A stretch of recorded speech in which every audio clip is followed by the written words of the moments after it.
మనం దేనిగా మారాలనుకుంటామో దానిని గురించే ధ్యానించాలి కానీ ఇతర విషయాల గురించి కాదు అని తెలుస్తోంది. కాబట్టి మనం ఆ అనంతత్వాన్నే సాధించాలంటే, దానితో ఐక్యమైపోవాలనుకుంటే మన ధ్యాన లక్ష్యం కూడా అదే కావాలి కానీ మరొకటి కారాదు. ఎటువంటి భౌతిక రూపాన్ని కానీ, ఏ విధమైన దేవతా రూపాలను కానీ, ఆకారాలను కానీ స్వచ్ఛమైన రాజయోగం ధ్యేయంగా తీసుకోదు.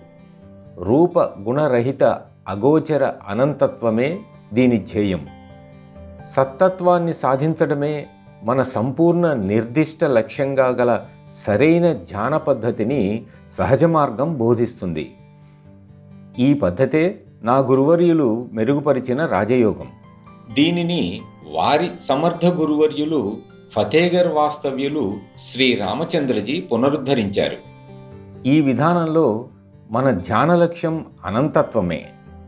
ధ్యాన లక్ష్యం దానికంటే తక్కువ స్థాయిలో ఉన్నప్పుడు ధ్యాన సాధన ఫలితాలు కూడా తక్కువ స్థాయిలోనే ఉండి సంపూర్ణ అత్యున్నత లక్ష్యానికి ఎన్నటికీ సరిసమానం కాలేవు.